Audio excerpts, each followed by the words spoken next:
V'tefach kaftor, and one handbreadth, which was a knob, u'shnei kanim, and its two branches coming out, yotzim mimenu, that went out of it, v'elach, and onwards, mimenu elach on either side of it. We said that. We're talking about this. Right, elach, v'elach. Let me make sure. Let's see. Okay. Nimshachim v'olim, they are drawn out and continue to go upwards. Kenega govha shel menorah, corresponding to the height of the menorah.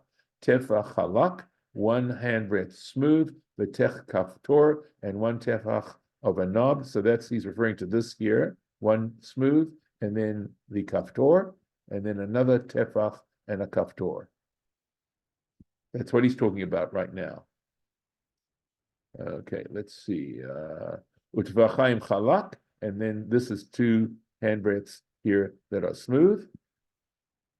Let's see. Nishtairu sham shalosh tefachim. So there'd be left three handbreadths, shebahem shalosh geviim, that are on the three cups. Here, the three cups. Let's see. Sorry. Okay. The kaftor vaferach, and then of course he's saying this is a kaftor vaferach. Right here. Nimtzeu geviim kafbet kafbet. And so we have these geviim, these cups, so to speak. There are 22 of them. Right? Yud chet l'sheshet kanim. So 18 for the 6 branches, because they're 3 apiece. Look at this, you can see it just on the side here. 1, 2, 3. So each of the branches of the 6 branches have 3. So that's 18. Shalosh lechol echad, 3 for each one. Ve'echad, and each and single one. Ve'arba'a begufa shel menorah, and 4 in the body of the menorah. So the 4 are, here it is. Here's 1, right? 2, 3, 4. So I know I'm doing this is very intensive, but I hope you're enjoying it and that you can follow along as we're trying to do this. Okay, Hare Kafbet. So that's how you get 22, 18 and 4. The Echad Asar Kaftorim, and there were 11 calyxes or knobs, Vav B'Sheshet Hakanim. So we got 6 in the 3, here we go. 1, 2, 3, 4. Sorry, can't count this one. 1, 2, 3, 4, 5, 6. And there's 1 here. He says there are 8, right? So there's 7. And here's the 8. Here's the 8. Right there. Let's see here. Okay. The kaftor uferach. Sorry, let me make sure. Yes, here we go. Shalosh lekol echad ve'echad, va'arba'a begufa shel menorah, and 4. Sorry, we went on with that. Right. So we were talking about the forgive me, the knobs, right? Achad asar kaftorim. There were 11 knobs. Shesh b'shisha kanim, 6 in the 6 branches. V'shalosh begufa shel menorah, and 3 in the body of the menorah. So let's make sure I'm saying this. So 3 in the body, 1, 2, 3, if we're talking about that. So, sorry. Okay, so 3, 6, we're talking about these here. Make sure I've got this right now. Now I feel like I'm confused. These are Chadasa Kaptore, Shesh B'Shesh Rakamim, V'Shalosh B'Gufa Shel Menorah, and 3 in the body of the menorah. Shehakanim Yotzim Mehem, right? Okay, right. So he's talking about these 3 in the body of the menorah. These 3 he's talking about right now. Let's see. Sorry, I want to find out. Yes, Yotzim. Right. Sorry, I want to find the place. Forgive me. I can't leave a little marking here, unfortunately. right, shel menorah, shakanim yotzim mimena, u'shtayim od ne'emaru b'menorah, and two more that are mentioned in the menorah, and that we have here, right? One here, and one here, one here. Shene'emar mekshukadim, right? A kaftoreha, because it says they are surrounded by the flowers, those her knobs, referring to the body of the menorah. We look at this, right? See, this is meshuka. This is what they mean by a kaftor meshukad. And here again, kaftor meshukad. Umiut kaftorim, and we figure out how, because it doesn't tell you how many were these kaftorim meshukadim. The least amount for a plurality is shnayim, is two. Ha'achad lamata etzel hayerech, one below near the base. That's this one here. V'ha'echad, sorry. Okay, I think this is v'ha'echad b'shalosh tefachim ha'elyonim, right? And the other one is in the three upper handbreadths, right up here. That's what he's referring to. Im shalosh hagaviim, with the three cups. That's these over here. Right? The tisha prachim hayula, and there were 9 flowers. Vav l'sheshet hakanim, 6 for the 6 branches. Shene'emar b'kaneh ha'echad kaftor v'ferach, because it says in each branch, in one branch, a kaftor and a ferach, v'shalosh l'menorah, and 6 for the menorah. Let's see what he's talking about here. So, see my sheet. This is interesting because I'm looking to see where there were 6 for each of the, because I'm only saying 3 here. So what is he referring to here? That's a question for me. Let's see. Tisha prachim. Okay, that we see that there were 9 flowers.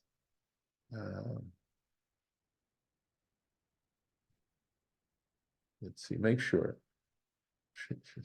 I'm going back over stuff. Shalosh lemenorah, and 3 for the menorah.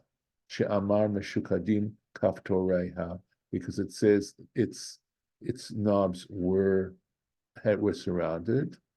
Okay, no, we did this. Sorry, please forgive me. Ve'ech, I believe.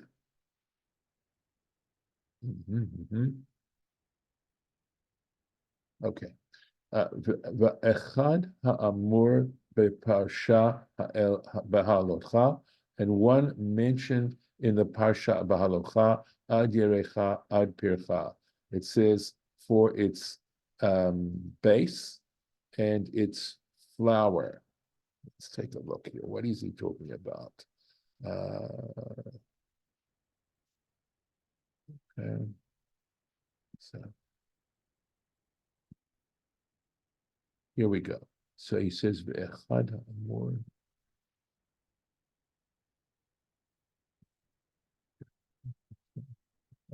Oh, I see. So he must be talking about this one here. I'm going to guess. Okay. Okay.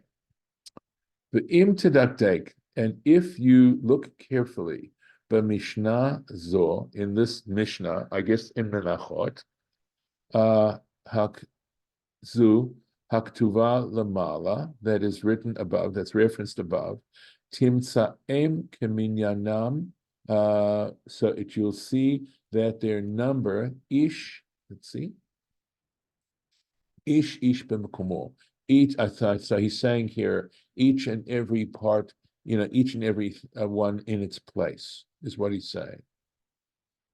So, I don't know that he's talking about these, referencing these at all, but so we're talking about, we said 18, so I'll have to try and figure this out. So let's see if I can do this. So this is 3 handbreadths from here to here, and then 2, that's 5, and that's 6, 7, and 3 is 10. So where am I figuring this out? Because he said 18. So whether or not we have to take into account this part as well, or up until this very point here, is 18. I believe he said. Let's take a look. Make sure. Go. Let's see here. Let's go back all the way. Yeah, Yud Chet Tvachim, 18 handbreadths. So here we are, 18 bread, the legs and the flowers. Okay. So I'd have to try and figure out this, whether he's saying it's 18 and 6 is 24, whether it's actually 24 altogether. But I'd have to try and figure out how that works out. Okay, I'm leaving this today with a question, and I will try and maybe do a little bit more research on this and see if I can get it figured out. All right, so I'm going to, unless there's some questions, any questions? Confusion reigns, or were you able to catch a little bit of what's going on here? Okay, I'm going to stop the recording.